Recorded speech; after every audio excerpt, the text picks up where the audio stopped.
I spent like over 300,000 on just my health. What made you transition from like the shoes? How'd you go from shoes to like credit repair? I started getting really interested in it because it was super empowering to help people, especially like people would just come out of nowhere and they would say, hey, I know you from Instagram from like 5 years ago, but we never met. But I have like a 500 credit score. I've got kids and I can't even qualify to get an apartment right now. And I was like, oh, I want to help these people because, that's an even crazier calling when you're really like helping. Changing lives for real. Yeah, changing lives. So what would you tell like a young version of yourself or like a young female college student? What would you say to them? So you just have to, of course you hear this all the time, but don't be afraid to fail and just work hard. When you do fail and you take losses, scared money don't make no money, right? So take the losses and just like not necessarily let go of them, but you got to learn from them and really just make sure it doesn't happen again.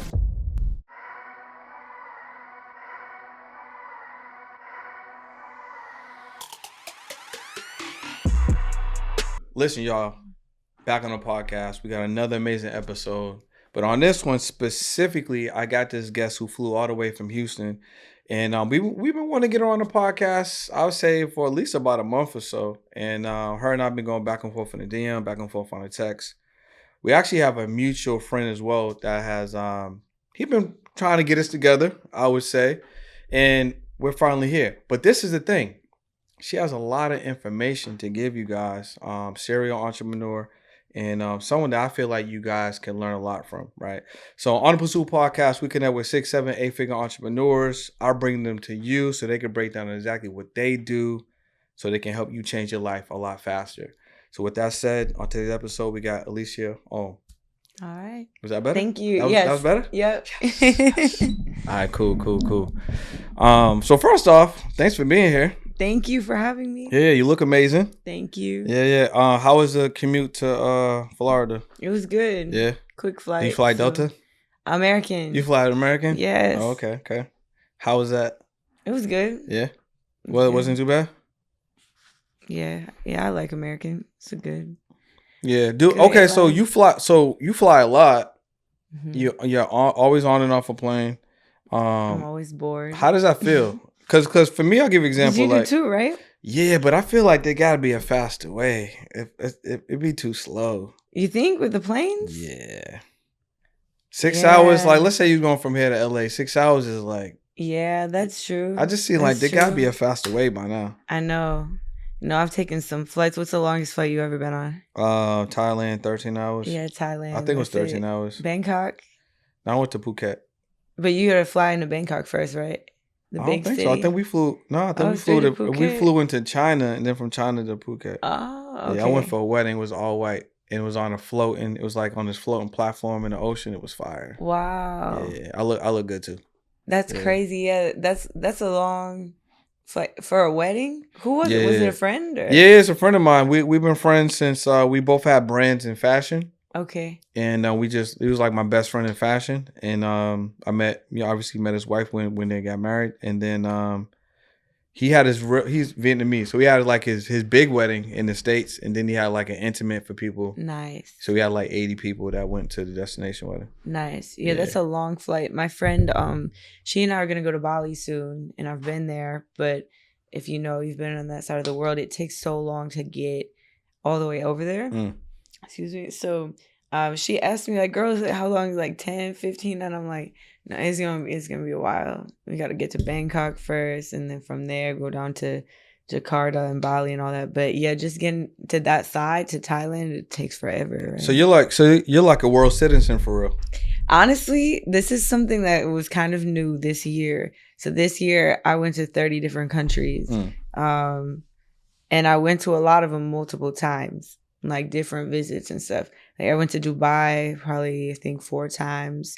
I was in Spain. I like Spain a lot. So I'm kind of looking back on it like, man, it was my first year as a full on like entrepreneur. I can do what I want.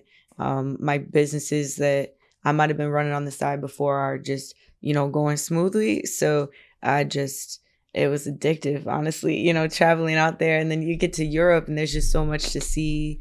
Asia, I like Asia even more. So normally, no. This was like a new Alycea this year. I got to see the world, and it feels like this year was like 4 years long. So do you feel like this is who you are, or was that just last year? Like, this is no, who you I are think, now? I don't think it's going to go away. Yeah. Now, I got a whole another list of countries I need to hit this year. And I don't know if I'll hit like another 30, but once you start seeing all that stuff, it's like, man, and you have the freedom and you can work from, your phone. My partner calls it Wi-Fi money. So, once you got that Wi-Fi money, you're on the flights, and I get a ton of work done on flights and airports. So I don't want to glaze over that, because you said 30 countries in 12 months. Yeah. And in some of these countries, you've been multiple times. Probably half of them. Right? Multiple times. Mm-hmm. And a lot of people never even get out their city. All right, y'all, look, I had to interrupt the podcast episode to break down this exciting community that you need to join. Why? Because you're a podcast, you haven't figured out how to monetize. Maybe you're someone that used to be like me, where I didn't really have anyone that can hold me accountable, nor did I have a group that I felt comfortable about. You know what, this is my tribe, I can grow. Well, listen, we put that together. Podcast school. I'm teaching you guys monetization secrets, accountability, discipline, how you get better with content. And this is just a group that you want to grow with. Click the link below, join, let's go. Let alone their state. But you've been to 30 different countries. You've been to 30 different countries. Yeah. So let's talk about that a little bit. Did you ever feel like, what was the first time, you from New York originally? Mm-hmm. So what was the first time you like moving out of your city, living in a different place? Mm-hmm. And then when you moved to a different place, like, what did you feel being in a new environment? Yeah, that's a good question. So also with the states, I've been to, I think 40 out of the 50 states. So you got 12 more to go, 10 more to go? You got 10 more to go in 2 territories. 10 more. Yep, exactly. Mm-hmm. I've been to Puerto Rico, and so, but so first of all, with what were we talking about before? When you relocated to a new spot, lived in a new spot, what was that like? So first of all, with what you said, like I actually went to school in Tennessee. So I was in New York pretty much my whole life. It's kind of crazy. I've been everywhere, but I've lived all over East Coast. So like Pittsburgh, all of my people are Philly, Jersey, New York, Charlotte. I was in Charlotte the last 7, almost 8 years. But I actually was born in Oklahoma, and everyone's like, what? I would have would have never guessed that, right? My dad was in the Army, and so they had me on a military base. My dad is from Pittsburgh, and yeah, I mean, they had me, my parents had me down there. My mom's from Brooklyn, so she, hated Oklahoma, but they had me down there, and like, I think like 2 weeks later is when they moved me to New York. I never went back to Oklahoma until recently. So it's random. I was actually, fun fact, born in Oklahoma, but my whole life I lived in New York. I played lacrosse. I was All-American. I was actually going to Fresno State, and I tore my ACL. Of course, at that time, we're in high school, so like something like that happens to you, you think the world's over. True. You're so upset. So I lost my scholarship to Fresno State. Ended up going to JUCO and up in New York, and then finally made it out of the state. Went down to Tennessee, and then I just never went back. So it's been 10 years, 11 years since I graduated in 2014. So 11 years since I left New York. Were you ever afraid to like move around, or did it already feel comfortable to you? Honestly, no. Yeah, because there's a lot that kind of cripples people. Yeah, honestly, from a young age, I was just always like independent. I was just like always pretty fearless, which I've definitely had my times where I've learned from mistakes. Like, you gotta watch, you gotta move certain ways.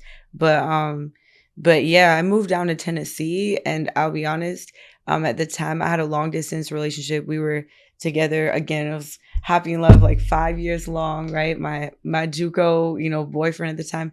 And I went to Tennessee. I was far from him, far from my family. Tennessee was, I was in the middle of nowhere in Tennessee. So it was very different, really night and day. And compared to where I'm from. And at first I was actually like sick. It actually made me feel, I was like, oh, but then you get used to it. And then I started eating the Bojangles. Bojangles? Yeah. And then, moved to Charlotte and I fell in love. I'll be honest. Tennessee wasn't my favorite place, but, I graduated, got my degree and everything. I worked for the government. While that's where I traveled around the country. I was selling missiles and actually if you've heard of an F-35 or F-16, I was selling government, life sciences and aerospace and defense equipment directly to the government. So it was like a government contract? Yeah. So it was basically government sales. And I sold very technical products like oscilloscopes, signal analyzers. Who's buying that? Just like government's buying it? Yep. So Lockheed. United States government? Yeah, but I also worked with our allies. So I would sell stuff to Japan, Italy, a lot of our allies as well. So if you've seen the movie War Dogs, yeah, you've seen that, yeah. It's obviously this was legal and it was very different. But if you actually listen to what they say in the movie, if you get a chance to watch the movie, they're talking about small business and how the government has to do so much with small business, and so there's a lot of good facts in there. Yeah, I would say if y'all watching this right now, y'all should definitely look up sam.gov. You can get a government contract. We had my guy Government Cheese on here almost a year ago. We did a part 2 as well, but that episode he breaks down exactly how you can get into government contract and anyone can get a government contract. So y'all should definitely go to sam.gov and just kind of poke around. It can literally make you a 5-figure, 6-figure, 7-figure, entrepreneur potentially, depending on what realm of the government, if it's product services or if you're middleman in it or whatever it is. But I would check that out. So that's pretty dope. Yeah. I mean, I had a very fast career path. I was selling everything like solar panels, like all these technical products. I ended up selling cars and I was only 17. So I was in college, still selling cars, playing lacrosse, doing all that kind of stuff. And I was a tutor. I was an RA. But again, I had a long distance relationship. I never went out. I don't think I went out once in college. So now here I am traveling and really living. And a lot of people are people get that kind of out of their system in college, going and doing things. But I really was just to myself, about, making money and stuff in college. So after the car sales, it's kind of a funny story. Long story short, my boss, the VP of sales of this company with the government, right? He had come to the car lot and recruited me. He was just look, you don't want to be selling cars forever, do you? And I was I mean, I actually really like it. It was really fun. And he was you can come work for me. You can be making pretty much 6 figures, 18 years old. I was still in college.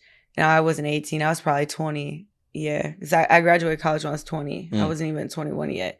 So, yeah, long story short, he came, recruited me, told me, you're going to be flying everywhere. And I said, well, I have a full ride for lacrosse. I mean, that's how I'm paying for school. And he was like, you're not going to care about that. Don't even worry. He was prophesizing over you. Yeah. So, and he gave me really great advice because, fast forward, I was unhappy. I felt like I was stuck in Tennessee. I signed a contract with them that they were going to move me to DC and, I was going to be making great money, moving up in this company.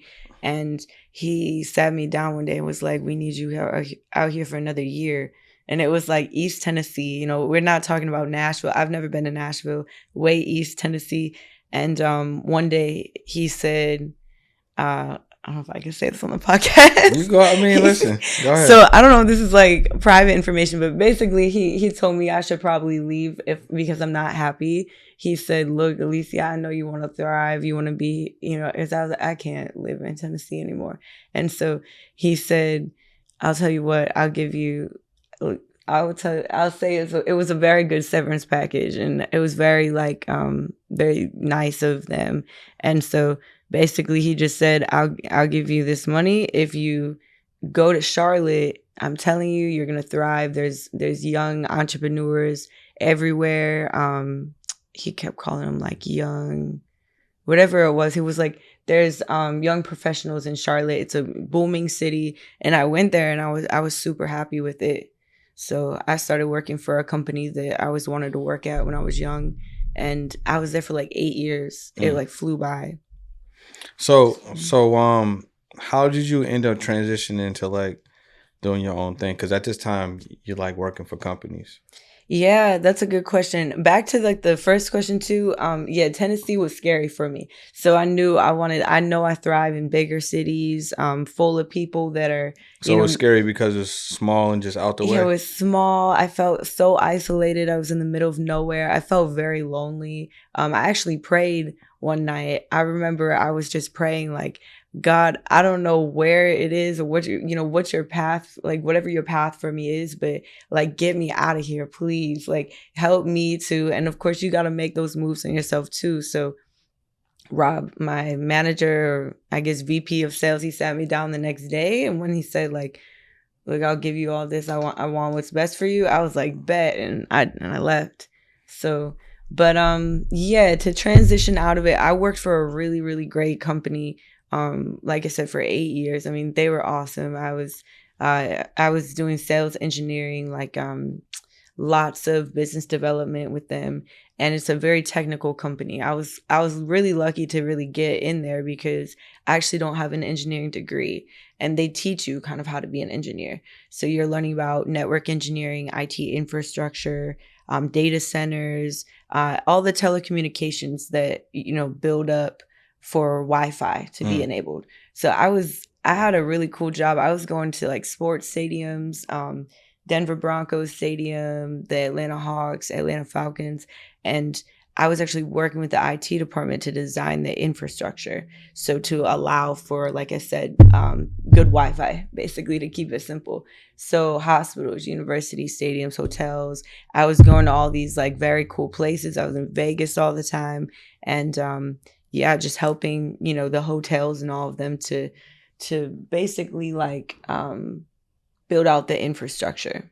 So I mean, it was a company that took care of me, great benefits. They had like private jets. So I used to be, living my best life, flying on private jets, singing like, wow, I'm super young and I'm able to work for this company. And I actually got sick. I got really sick like 4 years ago in Charlotte. Basically, I had gotten this chronic illness, and a lot of people don't know this about me because you would never like. Come on, let's get it. Yeah, I was let's gonna get say, on the podcast. What's up? I probably normally I wouldn't be talking about this in public, but yeah, you would never tell. Like you could never tell from my Instagram, but I actually got really sick, and I deal with this chronic illness, and I spent like over 300,000 on just my health. On yeah, I mean I woke up in pain, and I was in pain every day still now I am. So it's like, that's something I deal with. That again, people don't really know. So you still deal with that? Mm-hmm. Yep. I've seen doctors. That's one reason why I travel the world. I've seen doctors all over. I have doctors in Dubai, Germany. You want to share what it is or no? It's very it's like very rare, but it's similar to lupus. How do you lupus? What triggers it? Like when would you get like a alcohol? I actually don't drink. I don't drink alcohol because but she was going crazy on the pot earlier. I'm kidding. No, it's vegan. I have a little sip every now and then. Yeah, he said it was natural. I was like, I'll try it. But so alcohol, what else would trigger it? Like a lot of like sauce, like hot sauce, like spicy seasonings and stuff. But yeah, I have to be very careful, and I spent so much money on that. But I was working this 9 to 5. I was making pretty good money. Like I was making 6 figures, but I started buying houses, and of course now I pay like $10,000 a month in mortgages plus, so to maintain my houses and the bills and but anyway, so with this, basically I was like, man, I'm having to throw 60-70K into this, 10K into like medicine was expensive. So I started my shoe company, and that's when I started, reselling. So the shoe sneakers. company was the first one. Mm-hmm. Yep. Yeah. And with my sneaker company, shout out to anybody that's ever bought a shoe from me, because I mean, y'all really mean a lot to me. Like I said, it's much deeper. It kind of gets into like my health, and it's my shoe company. I'm very passionate about that because, again, that's really what I started selling shoes. I made crazy money. Like what I was making was way more than I ever dreamed in, like in my engineering job. So break down the shoe company for those that may not be following you.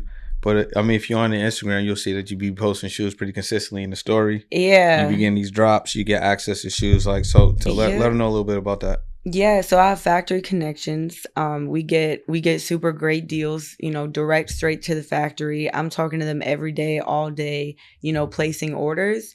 And my thing is, if you're my customer, you know, these shoes might be going for $1,500 or, you know, $2,000 plus, whatever it is. I always just sell everything for the low. So it's like I will always beat anybody's deal. So any shoe store, StockX and Go, obviously. All the hype stuff. So Travis Scott's, they're my favorite. Off-White's, designers, stuff like that. So yeah, I mean, I was really blessed to be connected to a lot of athletes, and then they would spread the word to their teams. And I mean, some of them were in college. So after college, the whole football team, you know, a lot of them go pro. Now they're spreading it to their you know, the NFL teams. Now they're transferring, they're getting traded and stuff. And then before I knew it, I was selling to every NFL, NBA, MLB team, college teams. So you basically just sitting in, like, they placing orders, but you lots. Yeah, and like a lot of them have like cousins and stuff. Like one of my favorite customers, he's got, like, he's at the Patriots, and then his cousin played for the Steelers, and then they had another cousin at the Panthers and stuff. And so a lot of people would jump around. And then, like I said, before I knew it, they were like, hey, you know, she could do this and that. Well, now obviously I fix credit repair is my big thing, and business funding. So a lot of these guys, I mean, they've got, you know, obviously they want to invest and they want to do different things, but maybe there's something holding them back on their credit. We actually remove child support. That's one big thing. So someone might have $100K in child support or a repo, or, you know, whatever had happened in the past. So we really get them right with the credit. And then next thing you know, they're on to business funding. We're getting them like 200 plus K in business funding. So I've been very, very blessed because all of these connections really came from shoes. What made you transition from like the shoes? How'd you go from shoes to like credit repair? Yeah, great question. So yeah, something about me, I've always, like, no matter what, I've always had multiple. I get bored really easily, but also, you know, it's for what did you call it earlier? A serial entrepreneur. Yeah, serial entrepreneur. I mean, you gotta have your mind on different things, you know, and different clients will tap in with you on different businesses as long as you do good business, right? So basically what happened was I was selling shoes. I made a ton of money, and I was still, you know, I had a good job. Like I said, I was with that job for a long time. I was selling solar panels on the side. My boss at my company was like, I really missed door-to-door. I used to do door-to-door sales, and I loved it. Like that was probably like my favorite thing. I just love like meeting strangers, talking to people, and just selling them on the spot. And it's challenging. So it was like very fun. It was like a game for me. So for fun, I would go and, like, you know, sell solar panels. So I was doing that. And then, yeah, like I said, eventually it was clear that selling shoes, you know, was profitable. So I started buying houses. Whenever I would buy a house, I would move into it and do the house hacking. Y'all probably hear it all the time from real estate people. You move in, friends move in, cool. Then you move out. I was paying my tenants like $300 to $700 plus to go find another tenant, right? To have a roommate, which they loved it because they're going to be living with them anyway. Yeah. So you would buy a house, right? Move into it. Get some people in, live there, go buy another house hack. And so I started doing that. But the thing is, I was living, you know, I wanted to live in nice places. So I'm buying like $500,000-$600,000 houses. And before I knew it, the houses, when they would sit vacant, I've had houses sit for 7-8 months vacant. I mean, that's no fun, right? To be paying a mortgage. Shoes, God bless the shoes. Yeah. And so basically, when I was filling in with tenants, I figured, you know what? I can make all this money on Airbnb, and everybody wants to do Airbnb, right? If you haven't done it and you're kind of like, oh, real estate, everybody's asking me every day. I swear, I probably get like 5 DMs a day about Airbnb. Help me with my Airbnb. And I mentor people, and I am doing a course on that soon. So yeah, with Airbnb, I started running those, and I try to make them different. So I have like a Monopoly themed house because Charlotte is actually the banking capital. So like one of my houses, it's right by the Panther Stadium. That's run as a Monopoly themed Airbnb. But a lot of them, again, a lot of my tenants are actually pro athletes that, play for like the Panthers, the Hornets. And so I started, again, like once you do good business and you network and people know you, I think that it definitely kind of like trickles. Well, when did you realize that like people needed the help with the credit, and then like what made you? I'm sorry. With the credit. Yeah. So long story short, I get a call. Again, my 9 to 5 was always like my structure and like kind of like my platform that I felt protected with, right? And it is hard from, I don't know if you've done that yet, where you're in a 9 to 5 and you take the risk, right? And you quit. But I had been recruited by another company. It was a Swedish fiber optic manufacturer. They called me one day, a headhunter called me. And, by that time I'm doing real estate, I'm doing all these things. And I'm like, I want to move to Texas. I'm bored of Charlotte, I've been in Charlotte like 8 years. And then before that I was just all over that area already. So, headhunter calls me. He's like, look, I have a job for you. You're going to be making like double. You're going to be making like crazy good money. You're going to be moving up, and they promise all these things, right? And then he says, and we can move you wherever. So Houston, Dallas, Phoenix, like you name it, you're good. We want you. And so I started talking to them, interviewed. It was a full remote position. So long story short, I ended up moving to Houston with them. I get there and I'm like literally in trenches, like digging in these big like clay trenches. I got my Timbs on and stuff. And I'm teaching them how to deploy the fiber underground. And basically that's what I did. I was deploying the AT&T fiber, like fiber to the home, to all these new neighborhoods across all of Texas. So I'm driving to like, these areas in the middle of nowhere, and the heat is bad in Texas. So it's like July, especially in trenches. Yeah. Teaching people. I know Spanish a little bit, but it was like sometimes we had to have like real translators because it's like hot as hell and we're in these trenches, and I'm like, pass me this and do that. And then, yeah. So anyway, long story short, that job wasn't really for me. And I ended up meeting the CEO Academy guys, right? Okay. And one of the girls, she's no longer there, but she had hit me up and said, like, look, you're a real entrepreneur. I see you do real estate. I see you sell shoes, it looks like, or something. Why don't you come? Like, I have an opportunity for you. I have an opportunity. And I was like, I got all this going on with like I'm an engineer. I'm doing this like job that was literally crazy. Like I was not sleeping. I was working super late hours. And I think I was kind of underpaid for, even though you can make crazy money and still be like, like, man, this is really taking up my life. I'm not even happy. It's facts. Yeah. So she hit me up. I started calling in, to Jarrell's calls and everyone, and I'm listening. And yeah, I mean, I don't know. I just quit. I left, took the leap of faith. I knew that I had money coming through with my Airbnb business, with, I was pretty confident that I would be all right. Shoes was, very, very good and very lucrative for me. So that's when I started traveling, and like literally I said, I'm going to just take a break from like all this and, leave the job. Maybe I might end up selling credit repair on the side, but I'm going to travel. And I was working on getting my real estate license in Texas. So I started doing all the real estate, like the online training.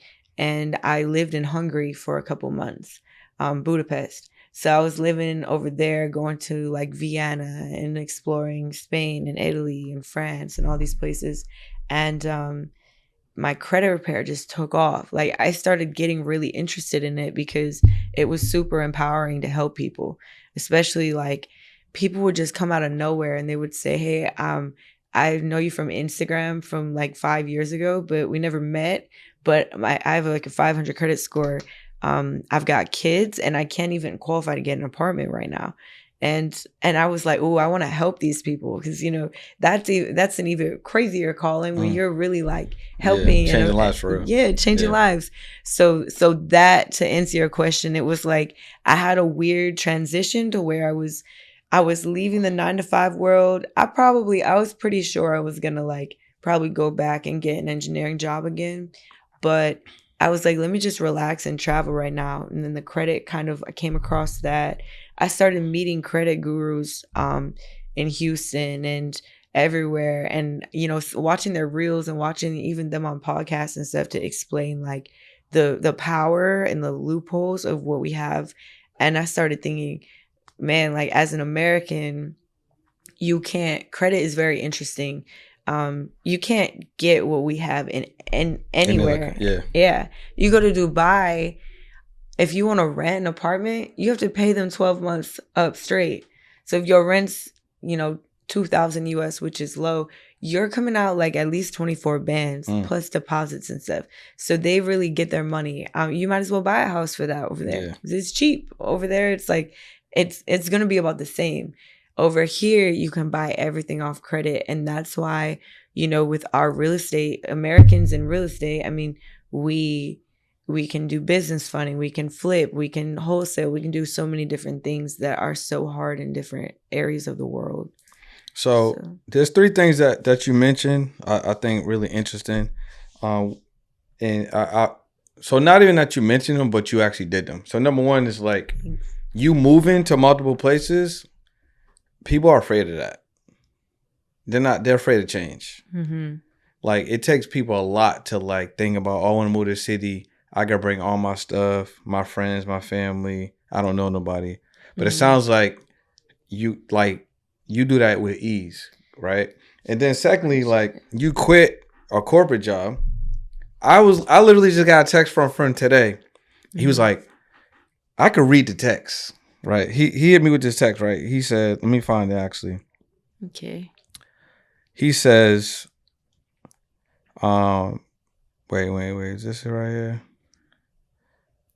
Yeah, he's like, yo, how do you approach making decisions career-wise? I've been with my company for 16 years. Wow. I'm kind of run down. I've gotten everything I need that I think I can from them, but I'm afraid to do my own thing. You know what I'm saying? Mm-hmm. So like people are literally afraid, but then like you quit a corporate job that sounded like it was making you some good money and you go off and do something else, right? And then sales. You know how many people are afraid of sales? They just have this whole preconceived notion like, oh my God, sales. Yeah. I want to start a company, but I don't want to sell my stuff because I'm afraid of sales. Sure. You know what I'm saying? Sure. But those three, I'm going to call them skill sets. Like the moving around is a skill set, right? Okay. Door to door is terrifying. To you, it's fun. Yeah, it's like, you know what I'm saying? For me, but I also love skydiving and stuff like that. Yeah. Like I love, like, I don't know. so like the moving, you know, not being afraid to quit or do something different, and then the selling. Did you learn these things, or you feel like that's part of your personality? You're just not fearful, so you just kind of like with it.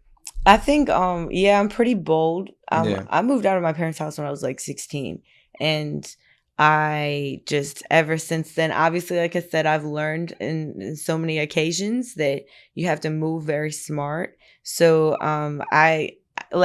I know when there are risks. I know certain countries I don't want to, you know, personally, I know everybody loves Colombia. I don't even really like to visit a lot of places with like the cartel and stuff because I've had some crazy experiences. I got robbed by the cartel. They took everything. So certain times where I've visited places, I'm not gonna say everything went smoothly, but now it's like, I mean, I don't fear anywhere in the world really because I've been everywhere. Mm-hmm. And it's kind of funny that you say that. So like I said, my dad is from Pittsburgh. My grandpa, his father was in the army, so he went to Germany and stuff. But he's like, you just be hanging out in the Middle East. Like, you think like that's cool or something? Yeah. And I'm like, the Middle East is where it's at. Like, Yeah. Qatar, like, you know, Doha is really nice. Dubai, I go on and on about Dubai, and they're like, because they've been to Iraq and Afghanistan. My dad served and stuff. And so I think that in America, we think of like the Middle East as we see, like, at least me. I mean, growing up, I was like 6, 7 years old, and my dad was over there. All we saw were, you know, bombs over Baghdad. And it's like, the Middle East is actually very safe. Like, there's a lot of places where I feel way more safe than Houston. And America's kind of crazy. Yeah, America can be crazy. The issue is we're just numb to it because we live here. Yeah, all this propaganda, but it's like think about this. So I thought about this the other day. New Year's was like a high, right? Mm-hmm. So the whole country excited. New Year's, you got fireworks. No matter where you are in the country, you're excited. Mm-hmm. Literally the next day, there's a bombing, like the Tesla car. Mm-hmm. You know what I'm saying? In front of Trump Plaza, caught on fire, bomb. Yeah. And then in where was it? New Orleans. Mm-hmm. You know what I'm saying? There was a shooting. Yep. It's like literally, you can be happy for 10 minutes, the whole country, and then you never know. something. Yeah. And that's in America. We're just so used to it. Yeah. I mean, so as a investor, I buy in gentrified areas. Another thing, my family's like, wait, you said what? You got shootings every day? And it's like, to me, that's nothing because I'm so used to. But that's crazy. I will say I don't want to say I'm fearless because, you know, but yeah, I mean, I'll take a risk. I'll move places because I trust that I can adjust. And, you know, I go to like a lot of my peers and like a lot of the people we're connected with and stuff. Like, you might see, I might hit you sometime. Hey, I know you're in Miami. What do you think of this or something? So, I mean, I definitely use my my network as a resource. Mm-hmm. But yeah, I mean, sales, I mean, that never scared me. I always tried to be the best and do my best whenever I was selling a product. So, like I said, I used to do door to door. I was like the #1 Verizon sales rep in the nation. And that was like for every year that I was doing internships, and every year I would start selling again. They're like, "Oh, she back," and so yeah, like Verizon, like selling like phones and stuff, internet, TV. I always try to be like at the top. You know how there's always rankings. Yeah, I used to work at Sprint. Oh, did you? Yeah. Wow. Mm-hmm. Is Sprint around still? No. They I forgot about them. No. Sprint. So Sprint bought Nextel, and then I think AT&T bought Sprint. I think. Okay. Or T-Mobile. One of them. I used to like Sprint. I always had Sprint when I lived in Tennessee. Mm-hmm. Yeah, but Sprint got the first. They got the first flip phone that had a camera. Oh, okay. I remember that joint. Okay. Yeah, we was like, oh wow, yo, there's a camera in this joint. No, technology is crazy. How fast it's come. But so to answer your question, I mean, yeah, sales has never scared me.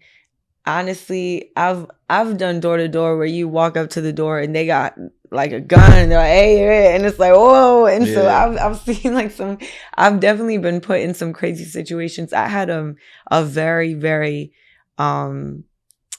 aggressive tenant recently, and I had to I sort of had to evict him. His lease had ended, but he just wasn't leaving. And so I had to fly over, and I'm not gonna lie, I just went by myself. And that wasn't smart, but I mean, I had a friend that went with me, but I actually spoke to some of the people in CEO Academy. They're like, are you crazy? Like, he could have shot you. He could have done so many things. And it's like, you know what? I didn't even think about that. But do you believe in God? Yes. Okay. Yeah. So like, I got with you. Yeah. So I mean, I guess like my faith is part of it. Yeah. If I know I'm gonna, because I plan to live in Dubai maybe one day. I definitely go out there and look at real estate a lot.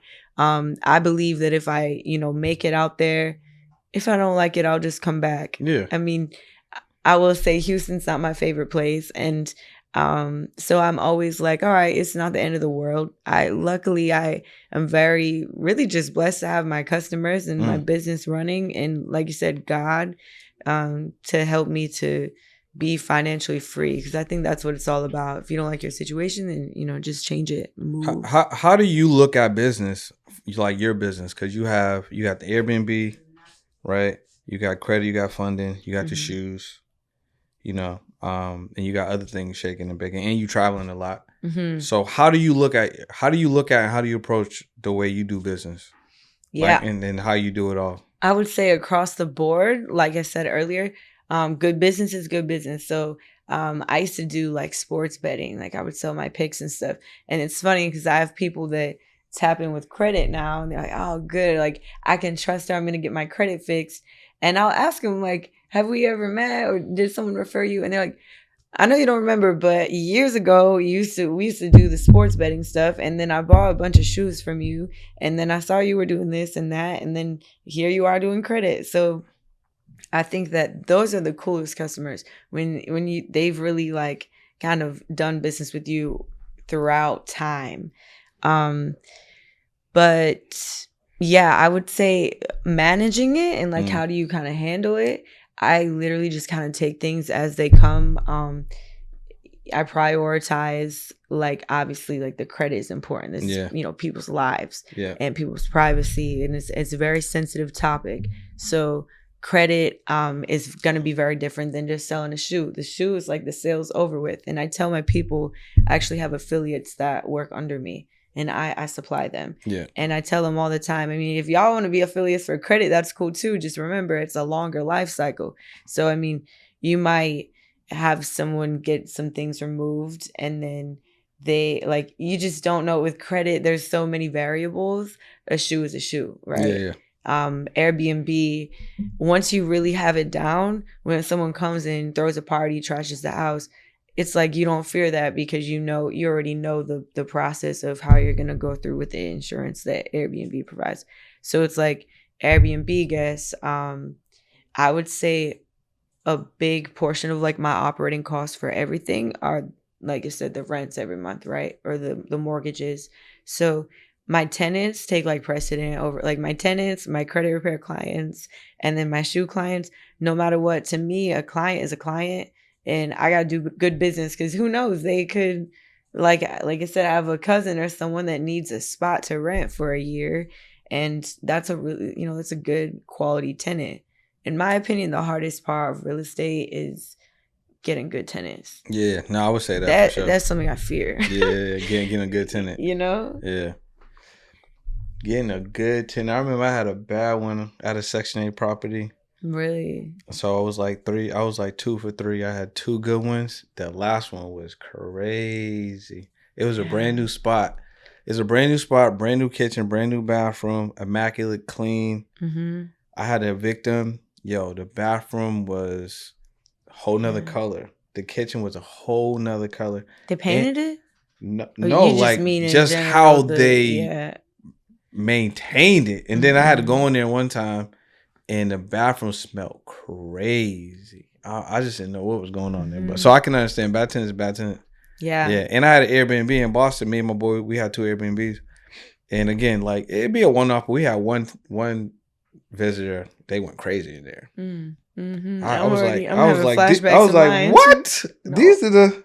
I've had cleaners tell me because I don't live in Charlotte anymore. Mm-hmm. And my poor cleaner. Like one time she texted me and she was like, this one, like I can't even do this one. Like you're gonna have to come out here for this. And I had to fly out there. Like it happens sometimes. But yeah, I've had some crazy Airbnb ones too. So what about your mindset? So like, what are some of the things that help you grow? Yeah. Like what you focus on? Do you read? Mm-hmm. You got affirmations? Like what you do? Because very inspiring for sure. You got a lot going on. You're someone that it seems like you want to continue to progress.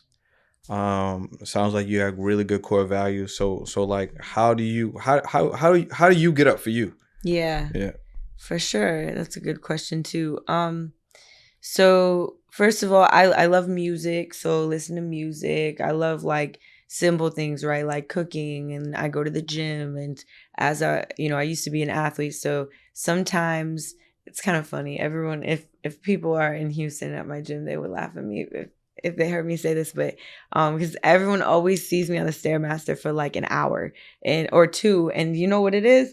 I'm going through with my phones and going through and just making sure all my clients are taken care of because I had to get a whole separate phone because the other one was just, I mean, I might have had like at least 300 messages coming through daily. And that's like maybe even on the low side. Like people just kind of coming out of from every direction. Like you said, you got to manage and prioritize. Yeah. And so I always tell people, just call me if for some reason I didn't get to your message. And it's, of course, if it's immediate. But that's the first thing I usually do is to just make sure that my everything is running, to check in with go through all the credit repair and stuff. Honestly, sometimes I'll go on the Stairmaster for like an hour. You just knock it out. Yeah, and it goes by so fast. Like, so I don't know about that. I've been on Stairmaster. That joint does not go by fast. For me, I mean, I don't know. I'm cool with like 10 minutes on a Stairmaster. I had enough. Yeah. But I go running and stuff. Like yeah. I'll run every morning. Like obviously I live in Miami, so there's like this bridge. So I run over the Venetian Bridge. I do like a mile, mile and a half every day. Yes. But like I'll do that. I can't be. My boy had me doing the Stairmaster in the morning, so I used to do it. I don't do it anymore. Maybe I should get back to doing it, like at least 10 minutes or something. But 10 minutes is a lot for me on the Stairmaster.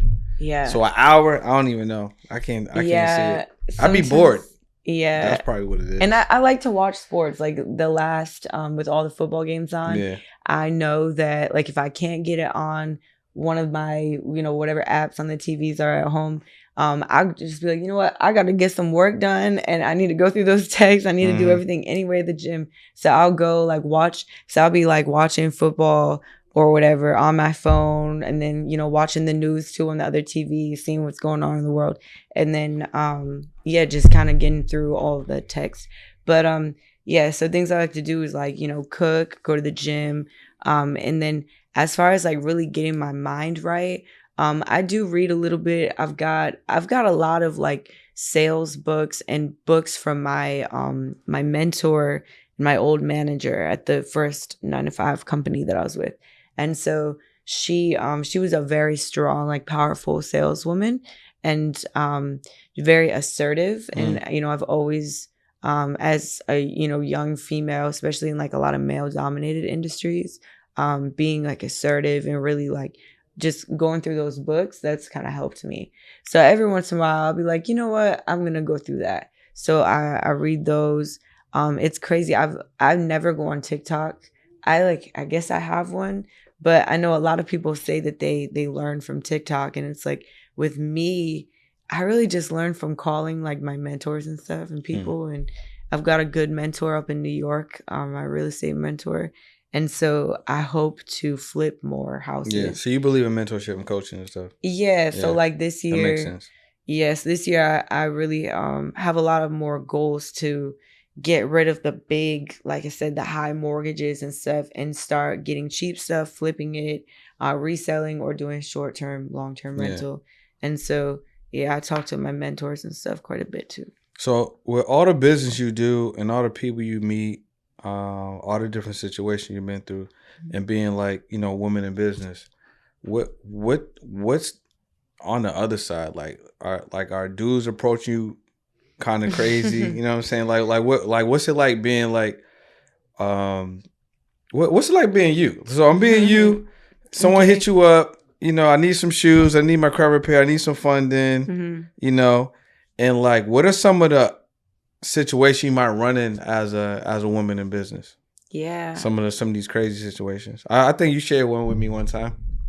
Yep. Yeah. So what's like you running into crazy situations often? Yeah. Like what's it look like? Yeah, I'll be honest. Even like my grandparents and stuff, again, they'll be like, we worry about you. And I'm like, no, I'm good. Like I got a gun, I got this and that, like I'm good. And they're like, they're like, no one ever knows where you are. And I'm like, yeah, and that's how it should be, So like, I don't like people knowing like where I am. I try not to, be too out there because I've definitely had a lot of situations I know a lot of people, I've lived a lot of places and now I do business with people and then they refer me and stuff. And again, like that's why it's so important to do good business because again, credit, you're really dealing with people's lives, right? Like they're you're consulting with them and they really trust you, and they're also paying you. Like my services aren't like super cheap, so I wouldn't say like I try to like crack people on the head. Like I do what I can to pay my team, and but yeah, I mean, people, this is like thousands of dollars and people's lives that you're dealing with. So that's important.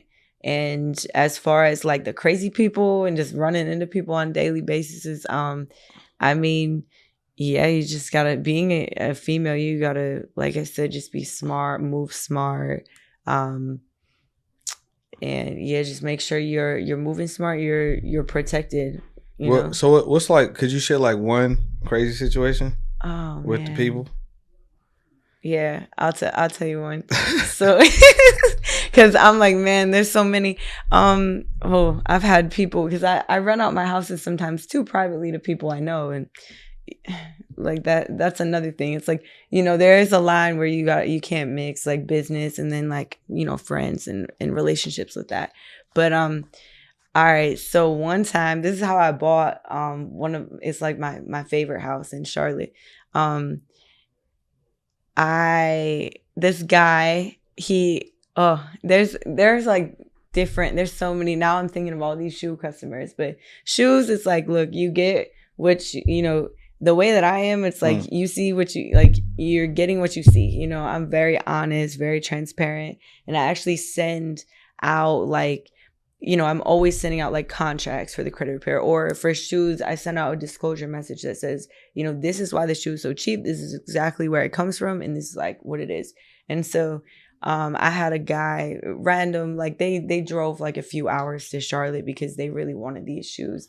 And, I had sold them some shoes. So they knew that I was real. They knew that the shoes, everything, they checked everything. It was good. And they wanted to order more. And the shoes, I placed the order with the factory, and then the shoes were shipping. And I placed it with like my people and everything. And then the shoes were on the way, but they just couldn't like, sometimes people can't just like chill out and like, you deal with so many like great clients that are super patient and like just like super like thankful. They went away for them. But they just didn't like understand that that's how it is sometimes. I mean, I'm not a Nike. I don't have like a factory in my kitchen. It's not the store. It's like you pay me and I pay, like I'm really hooking people up. Yeah. Right. And so long story short, there was like that. And then I had a gym trainer in Charlotte, and he, same type of thing happened. He ruined his shoes and he tried to go resell them, like all that. So he was upset. And then these, I'm thinking of two separate occasions, but again, I came out to my car, and I used to drive a Dodge Charger, and everybody knew me. Like everybody, Charlotte's small. So like I had bright purple headlights. Bad idea. So like I would be on the highway sometimes and people would say, "Oh, I just saw you on the highway." I'm like, "Oh," like, and turn the headlights a different color or something. And so anyway, yeah, I walked up to my car one day and it was just like they slashed all my tires, smashed the windows, like over some shoes. Yeah, over some. People will do anything. They would probably kill someone over some shoes. Yeah. People are crazy. And that day, I went and I bought my gun. I literally went to, like, I was driving and I was so upset. And I'm like, man, people just don't understand. Like, they just can't be patient. But I felt like that was like an attack. So I went and bought a new crib. Like the next day I told my roommates, hey, y'all, like, if I pay you each $700, if y'all could find a new tenant, 12-month lease, whatever, boom, they found her in like an hour. And I was like, yep. And I paid them and I went and I bought the crib. It was a brand new build. It was the first time I bought like a brand new house. And that was like my baby. And that one is like, I like it a lot because, that situation, I was just like, you know what? That might not have been the smartest investor idea. But hey, like we make, right? Business owners, we have risks. And when I feel a certain way, like, I'm going to go buy myself a house or something, like, you know what I'm saying? So, yeah, I had already kind of wanted to get into more investing, but something like that would happen. I'd be like, yep, I can't do it. And so, I mean, that was a situation where I felt like, they robbed, like they, you know, took what they could, smashed the windows, whatnot. And I was like, yeah, I gotta go buy a different house. So what would you tell like a young version of yourself, or like a maybe like a young female college student that they're thinking about what they want to do with their life? They don't even know that what you do exists, so they're thinking about maybe getting the best job that they can find. You know what I mean? So speaking of that person, but then also keeping you in mind because you were once that person. Yeah. What would you say to yourself? I would say that, like, first of all, you know, you talked about skill sets. What you're good at and all your skill sets, they're gonna pay off. Like, I used to deliver pizza, right? I worked in restaurants for years. I started working in restaurants when I was like 14. And I worked really, really hard. I always had the work ethic and the grind and the hustle. But like I wasn't making that much, but still, it wasn't even, it was like the principle, right? It's more about like the work that you're doing and learning sometimes than the actual money. So I would say, first of all, you know, me at a young age, or so my aunt fosters children, and the young girls, they're like 13, 14. So they, you know, they kind of look up to me, and she really hypes me up too. She's like, Alycea over here, like she's doing this and that. You need to follow her. Like you need to, call her once in a while and talk to her. So for the girls that I talk to about this too, I'm always telling them, like, just one, like, just simply enjoy life, right? Like whatever you're doing, if you're stressed about money, there's always time to change. And like you said, you might not, I had never checked my credit. I'm gonna be honest, I was very blessed to have, like, I always made my payments and stuff, so I never had checked my credit score or knew what I know now, up until like a couple years ago when I started really getting credit cards and understanding like this stuff. So I would say, one, like you said, there's so many things out there. You might end up doing something you haven't even heard of yet, right? So one is just, there's, like you said, there's so much out there. If you're not happy, fix it, right? Like the guy that was like, I just feel like I need something more. Like, no one's saying he has to quit his job, but he could go do something on the side. No, for sure. And yeah, so I told it's him the like, same thing. so that's what I would say. Like, what are you interested in, right? A lot of the young athletes that I mentor, they, they're rookies, they got drafted and stuff, and they're like, Alycea, I know you do Airbnb. Can I do an Airbnb? Should I do it? And I'm like, listen, this is what you already know what it's gonna come with. You have a stressful job already. Like you got, and you don't even got time to worry about it. Yeah. So if you are gonna do it, we gotta work something out where you find a manager and you're more hands off. 100%. And so a lot of these, young people, they just don't know what they don't know. And I mean, that was me too. I've made so many mistakes. And I look back at, like, actually even just like the loans that I've, when I buy a house or bought a house, I would structure the loan a certain way. And now the more you buy, the more you're behind the closing table, like, all right, and this is that, and my closing costs are here, right? And so you can really like have more of a hold. When you're that young 21-year-old girl, I think I bought my first house at 21. I mean, maybe I was 22 at that time. It was like, I didn't know anything about, the loans and what I could do. So you just have to, one, not, of course you hear this all the time, but don't be afraid to fail and just work hard.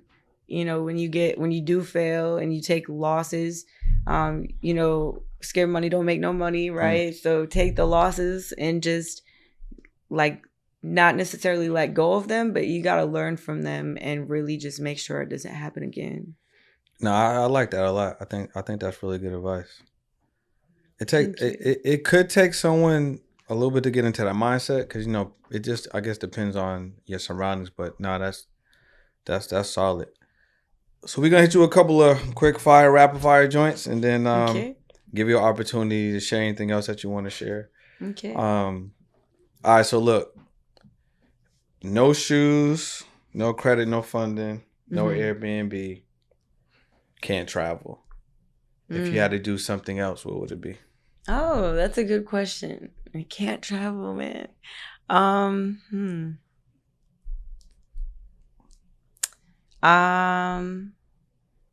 Well, one, I've always wanted to serve in the military. The way that when I worked for that one company, I always felt like that was kind of like my way of, helping like support the warfighter.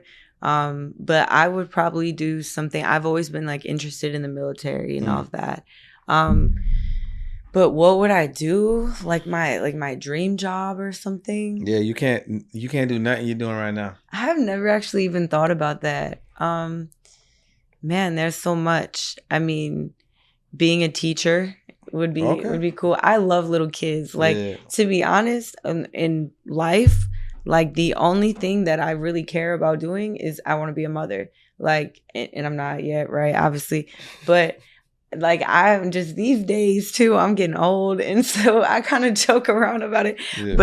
But yeah, I mean, it doesn't really matter like what I do or how my businesses run. At the end of the day, like when I leave the earth, I want to be a mother, right? And I want a big family. So being a teacher, like being able to kind of influence young children, I really like that. So that's cool because maybe like teaching. Okay.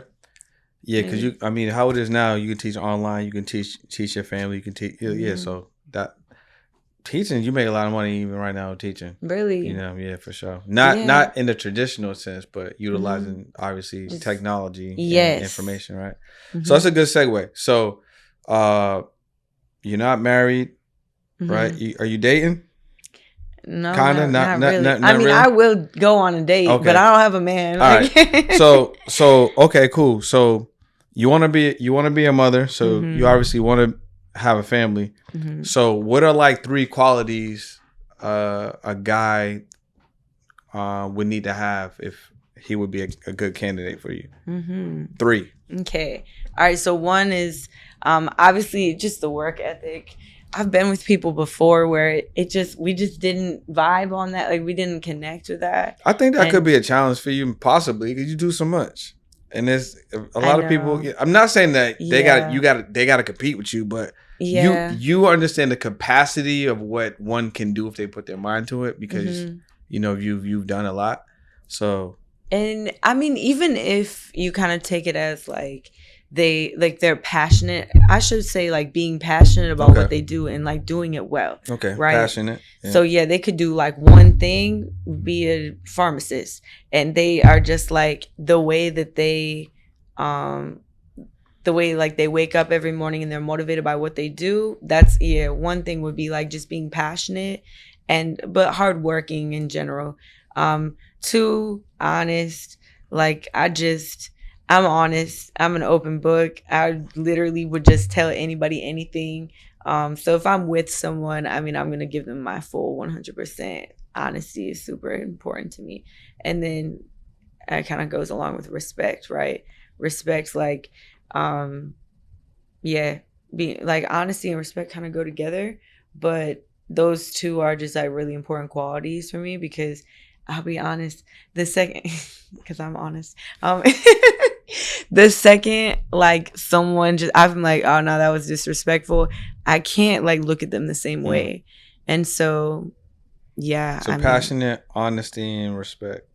Yeah, those are good. Okay, you can't find that. It's been hard. That's difficult. It's hard.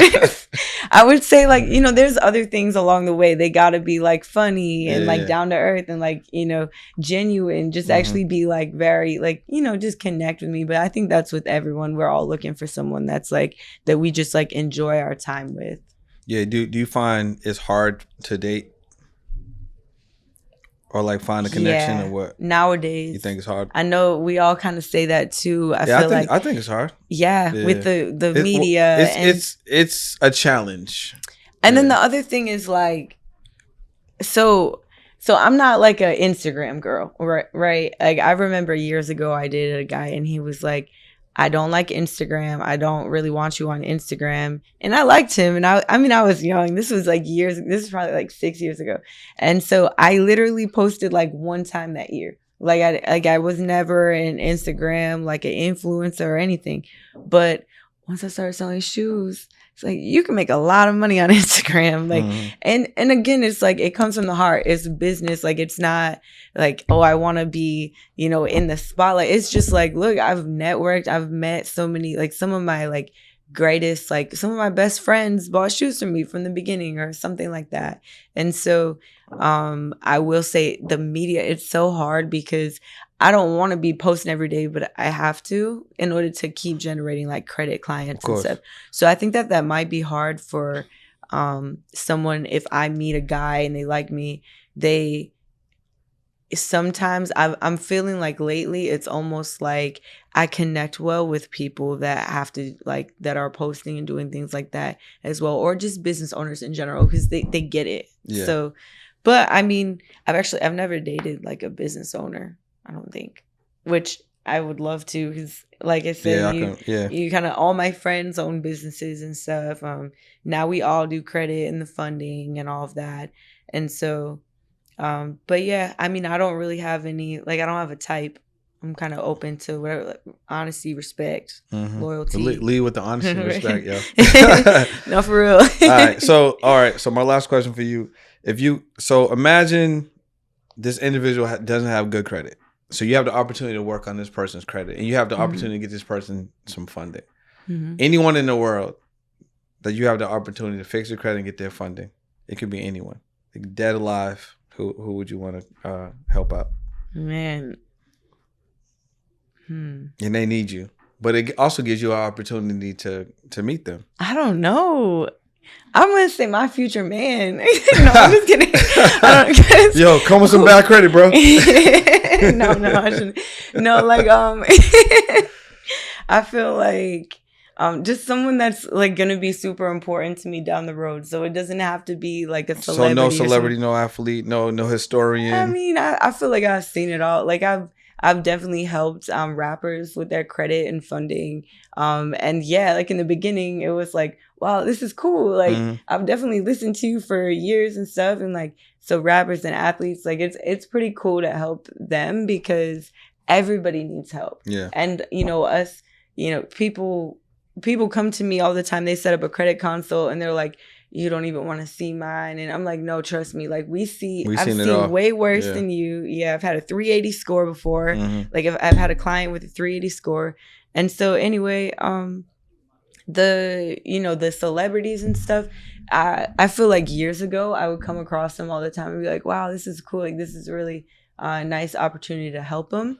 But now, I mean, maybe like a king or something. I don't know. Like a Saudi king. That's a good question. Yeah. Someone in America, like, I don't know, Trump.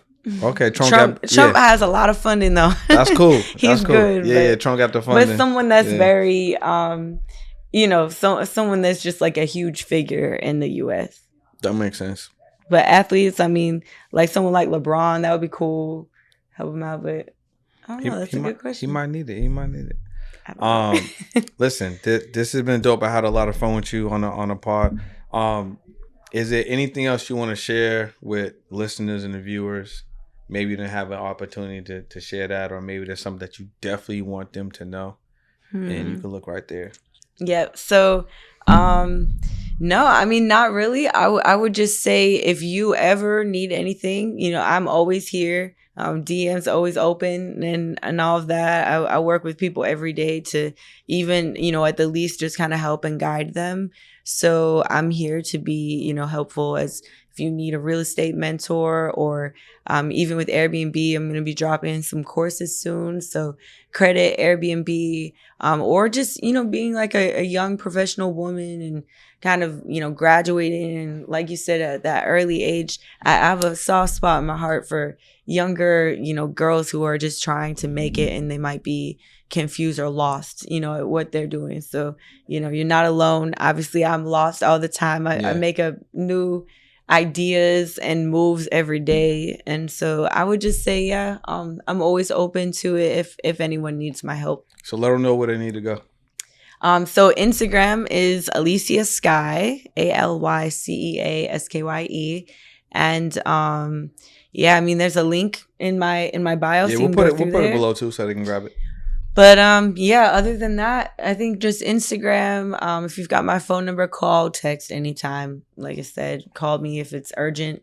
But yeah, I think that's about it. I really appreciate you. So before we get out of here, I'll give you one opportunity. This is like new. You want opportunity to ask me anything you want.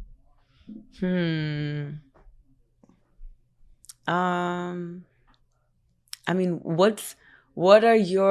give us your top 3 biggest goals of 2025 and how are you going to accomplish them? Number 1 would be get this, so I got an agency that helps entrepreneurs get on podcasts. So listen, if you're an entrepreneur with a proven offer and all you need to do is get in front of more people, then click the link below and apply to work with the pod agency. So one of the goals for pod agency is it's a new gross million.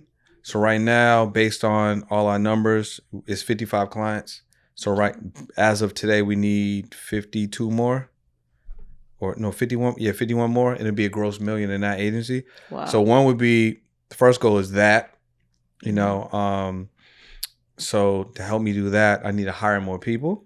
The second thing is I'm learning, this is like, I'm doing it now, but this is for the future.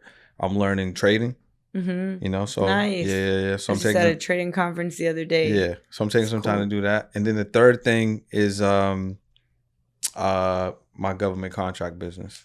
Okay. Oh, awesome. So you are gonna do it. Yeah. Okay. I mean, I have everything. I just have to just, submit for contracts. Yep. Yeah. So those are all gonna be game changer. And then how am I gonna make it happen with all of them? I think it's, just more teamwork, leadership, delegation, and then just being a better manager and a better leader. Sure. That's awesome. That's what I got. Yeah, we'll have to talk about the trading too. Yeah, let's go crazy. Crypto trading, all that is just it's going crazy, and it's like it makes you as a 9-to-5. Like when you are working in a 9-to-5, you're like, man, these people are making this and like doing it. And once you start seeing it, it's like that's the move now. I mean, you don't have to go to college anymore. Now, what y'all need to understand is like you got to figure out, you got to learn the language of money, and you got to like think bigger than you think because. Like it's like money's literally unlimited. You know what I'm saying? It's like literally unlimited. So you can make as much as you want, but you need to learn the language and actually spend your time in areas where you can make money. And like you can make money doing whatever, but you can make a lot more being in areas where like the money's actually moving. So if I had to speak to my younger self, that's what I would say. Like instead of me like running a basketball league and starting a clothing company, even though the clothing company did hit 7 figures, I would have spent more time in areas where the money's at because people need more help with that. Sure. Most people will never learn how to trade. They don't know how to budget. They don't know how to save. They don't know how to invest. So if you learn that stuff, you can make a lot of money just helping people get the confidence to, because there's a lot of people, not everyone's broke. There's a lot of people that got money, even people that just got regular jobs. Yeah. So there's a lot of people with regular jobs that have money that don't know what to do with it, and they're afraid to put it anywhere, and they think the best place for it is in the savings account, or they're holding on to their 401k and they're just waiting for some arbitrary date to use it when they could actually put the money in motion because money needs to move. That's really the secret of money. Like it's based on water law, so money needs to be in motion. That's on another podcast, but that's what that's that's probably what it is for sure. Yeah. No, for sure. Yeah. I think that's a big thing. Like you said, there's a lot of people that have money, but for them to, I mean, they want to invest it, but also, I mean, they might be working a 9-to-5 and it's scary. My dad is like super smart. He's always investing. He's trading. He's doing crypto and all that. And I'm like, he's buying gold. Like, he's tough, but he's worked, 9-to-5 jobs since he's been at the same company since before I was born. Yeah. Like, 30 years, 29 years. And he has an 850 credit score. And I'm like, Dad. He ain't using it. Not using That's it. What I'm saying. And so I sat him down for Christmas. I'm like, all right, so what can we do? Because, now I'm with this business money. And I'm like, you're like a perfect candidate. So I'm trying to get you some money. Like, what kind of, because he has a business owner mindset. But he's like, I think I would want a car, like maybe like a car wash. I'm like, bet I'm looking at car washes for him right now. For sure. So yeah. But yeah, overall, that's good advice.